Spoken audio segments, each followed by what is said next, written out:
देखें सर्वनाम की परिभाषा, भेद व उदाहरण। सर्वनाम की परिभाषा। संज्ञा के स्थान पर प्रयुक्त होने वाले शब्दों को सर्वनाम कहा जाता है।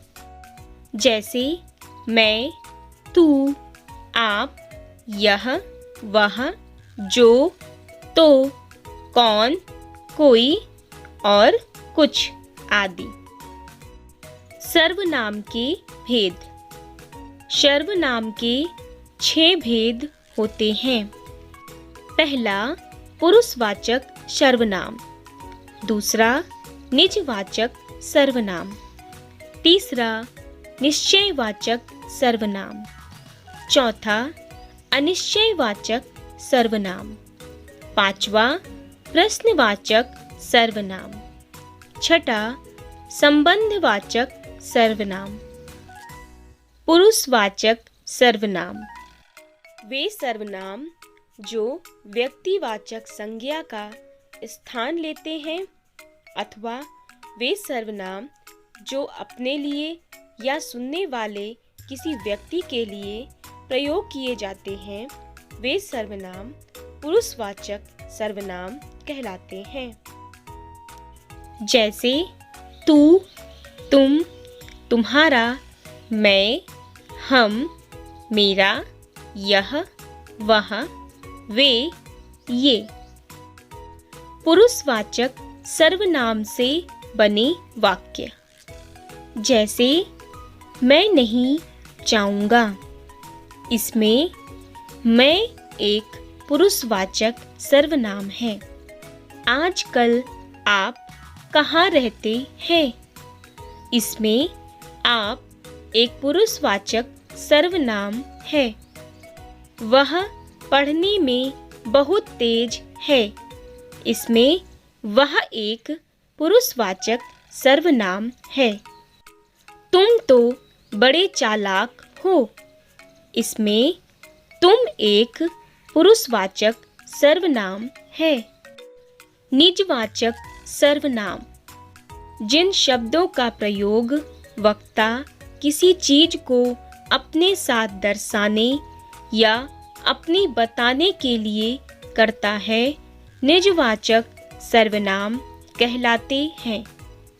जैसे यह, वह, वे, ये। निजवाचक सर्वनाम से बने वाक्य। वह मेरा पुत्र है। इसमें वह एक निजवाचक सर्वनाम है। यह मेरी कार है। इसमें यह एक निजवाचक सर्वनाम है। मैं अपने कपड़े स्वयं धो लूँगा। इसमें स्वयं एक निजवाचक सर्वनाम है। मैं वहाँ अपने आप चला जाऊँगा। इसमें आप एक निजवाचक सर्वनाम है। निश्चयवाचक सर्वनाम जिन सर्वनाम शब्दों से किसी वस्तु, व्यक्ति या स्थान की निश्चितता का बोध हो, वह शब्द निश्चयवाचक सर्वनाम कहलाते हैं। जैसे यह, वह।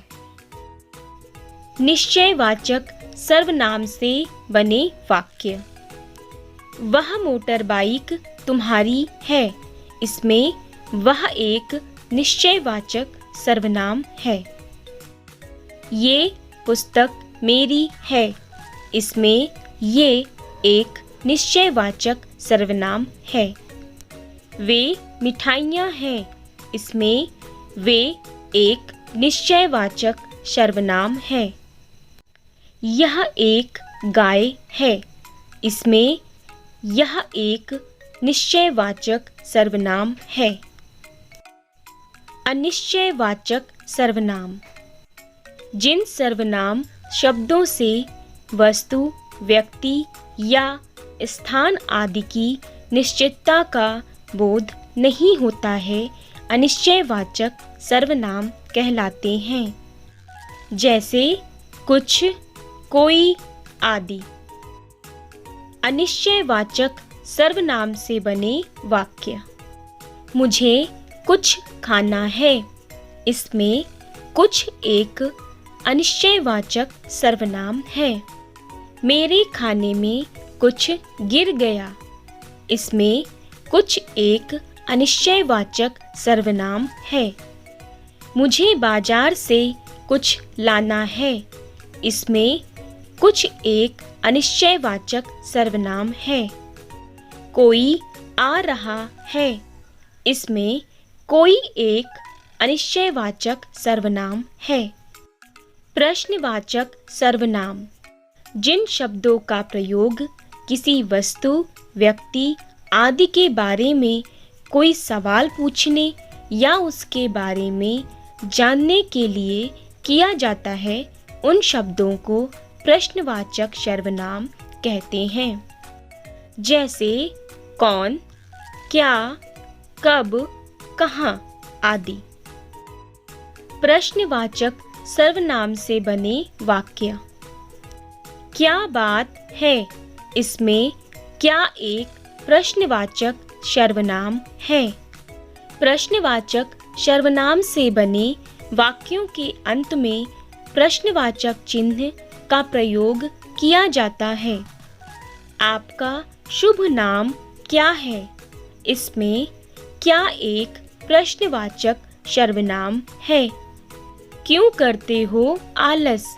इसमें क्यों एक प्रश्नवाचक सर्वनाम है।